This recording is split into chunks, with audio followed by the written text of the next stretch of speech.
සියලු දෙනාටම එළුවන් සරණයි. අද අපි කිරින්ද පුහුල්ලැල්ල ශ්‍රී ධම්මතිලක ත්‍රිපිටක අධ්‍යයන හා භාවනා මධ්‍යස්ථානයේහි සිදු කරනු ලබන ත්‍රිපිටක අධ්‍යයන වැඩසටහනෙහි 8 වෙනි අධීර විදියට තෝරාගෙන තිබෙන්නේ සංයුත්ත නිකායේ දේවතා සංයුත්තයට අයත් වන ගාරව සූත්‍රය.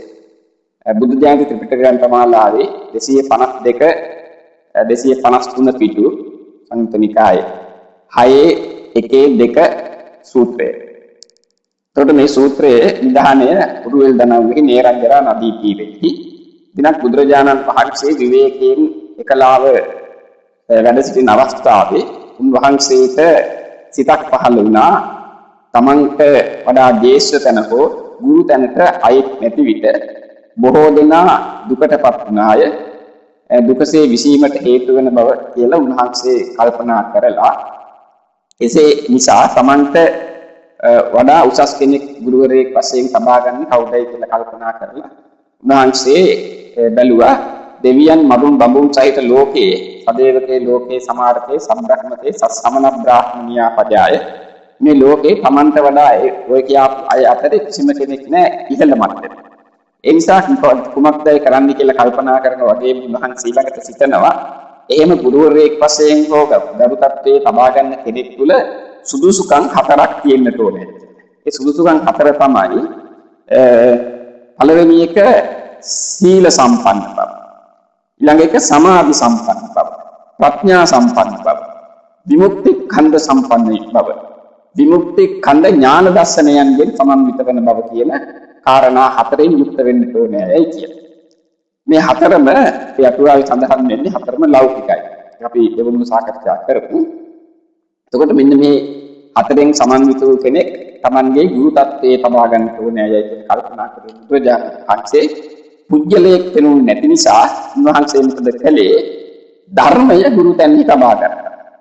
සද්ධම්මෝ ගරු කාතබ්බෝ සරං බුද්ධාන ශාසනං කියලා ගාථා පාඨයේ අවස්ථේ ගාථාවේ අවසාන පාඨයේ මම සඳහන් කළේ ගරු කාතබ්බෝ ගෞරව කළ යුත්තේ කාටද කියන එක ඊයින් පැහැදිලි කරලා තිබෙනවා. එතකොට අපි අලමුවෙන්ම සාකච්ඡා කළේ මේ පුජ්‍යලයක් තුළ තිබිය යුතු කාරණා 4 සීල සම්පන්න බව, සමාධි සම්පන්න බව. සීලය කියන්නේ ඉන්ද්‍රියන්ගේ සංවරකම, ඉන්ද්‍රියන්ගේ හීලෑකම, ඒවා පිළිබඳව දිගට කියන්න ඕනේ මේ හැම කෙනෙක් පායකට දන්නවා. ඒ සීලෙන් යුක්ත වූ කෙනාට සමාධිගත සිතේ පහළ වෙනවා. ඒ සමාධිගත කිරීම නොවිසුරුණු සිතක් ඇතිවීම. ඊළඟට ප්‍රඥාව. අනුරෝධයෙන් යුක්තව ජීවිතය ගෙන යාම. ඒක දර්ශනා ඥානයටත් සමහර වෙලාවට භාවිතා කරනවා. ඒකට විමුක්ති ස්කන්ධයෙන් යුක්ත වීම ඊළඟට විමුක්ති ඥාන දර්ශනයෙන් යුක්ත වීම කියන අය කියන කාරණා 4ෙන් යුක්ත කෙනා තමයි ආශ්‍රයයට සුදුසු කෙනා. ගුරු තැන්හි තබා ගැනීමට සුදුසු කෙනා. ඒකට මේකෙදී අපි කිහිප ගන්නට ඕන මේ කියන කාරණාවලින් සීල සමාධි ප්‍රඥා විමුක්ති ඥාන දර්ශන කියන මේ කාරණා 4ෙන් යුක්ත කෙනා ආශ්‍රය කරන්නේ කුමටද? ඒකට තමන්ට වඩා සීලයෙන් යුක්ත, තමන්ට වඩා සමාධියෙන් යුක්ත, තමන්ට වඩා විමුක්ති ස්කන්ධයෙන් යුක්ත, තමන්ට වඩා විඥාන ස්කන්ධයෙන් යුක්ත කියන තත්ත්වයන්ගෙන් යුක්ත කෙනෙක්. තමන්ට වඩා විශිෂ්ට කෙනෙක්, තමන්ට වඩා වැඩි ගුණ ධර්ම තියෙන කෙනෙක් ආශ්‍රය කරන්න ඕන. සාමාන්‍යයෙන් ලෞකික ජීවිතය අපි දන්නවා අපි ආශ්‍රය කරන්නේ කෙනෙක් මොනවා හෝ ලබා ගන්න. ඒකට එහිදී ධන දහන්න වෙන්න පුළුවන්, බලය වෙන්න පුළුවන්, නිලය වෙන්න පුළුවන් ඒ කොමද. මෙතෙන්දි ආස් කියන්නේ බුදුරජාණන් වහන්සේ ලබා ගැනීම තමයි. කොහොමද? සීලයෙන් අඩු කෙනා වැඩි සීලයෙන් යුක්ත කෙනාගෙන් හික්මන හැටි ඉගෙන ගන්න. හික්මන හැටි ලබා ගන්න. සමාධියෙන් අඩු කෙනා සමාධියෙන් වැඩි කෙනා ආශ්‍රිතයෙන් සමාධි ඥානය ලබා ගන්න පුළුවන්. වැඩිපුර සමාධියටපත් වෙන්න පුළුවන්. ප්‍රඥාවෙන් වැඩි කෙනා ආශ්‍රය කරනකොට ප්‍රඥාවන්ත වෙන්නට පුළුවන්. විමුක්ති ඥාන දර්ශන කියන ඒවා ඒ විදිහට. එවනම් අපි ආශ්‍රය කරන කෙනා අපිට වැඩි ශ්‍රේෂ්ඨ ඒ ගුණ යහපත් කරමින් මෙන්න මේ කියපු 4ෙන් යුක්ත වෙන්නේ ඕන. ඒ 4 අපිට ළඟා කර ගැනීම සඳහා තමයි මේ ආශ්‍රය යුක්ත වෙන්නේ. ඉතින් බුදුරජාණන් වහන්සේ ওই විදිහට ඒ කාරණා 4 පැහැදිලි කරලා දේශනාකට වදාරනවා. ඊටම හොඳ හැටි මේ සූත්‍ර අවසානයේ තියෙන ගාථාවන් 4ක් තියෙනවා.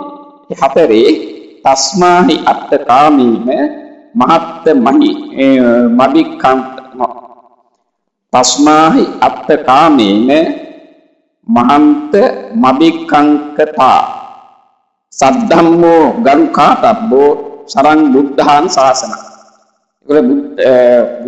බුදු සසුනේහි සැරිසැරීම සඳහා මෙන්න මේ කියාපු විදිහට කටයුතු කරන්නට කියන කාරණාව තමයි අවසාන වශයෙන් සූත්‍රයේ උගන්වලා තිබෙන්නේ. කොට අපි දැන් අද දවසේ ඉගෙන ගත්තේ අපි ආශ්‍රය කළ යුත්තේ කවුද කියන එක. ආශ්‍රයෙන් ඔය කියපු හතරෙන් යුක්ත තමන්ට වඩා වැඩි කෙනෙක් වෙන්නට ඕන. එවන් කෙනෙක් ආශ්‍රය කරන කෙනාට යහපත් සම්භාග්‍ය උදාවන ඒ අනුව බුදුරජාණන් වහන්සේ තම ගුරුවරයා වශයෙන් සපයාගත්තේ ධර්මය. සමහරු මේක කියන ගරු කිරීම සඳහා කියලා ගරු කියන શબ્දය පාලි වර්ණ ගෙන්නේ ගරු කියලා ගුරුවරයාටම තමයි. ඒතර ගුරු තැන් තබා ගත්තා වගේ උන්වහන්සේ ධර්මයේ අපි ධර්මයේ ගුරු තැන් තබාගෙන පුද්ගල ගුරුවරයෙක් අපිට තබා ගන්න පුළුවන් අපිට වඩා විශිෂ්ට ගුණයන්ගෙන් යුක්ත.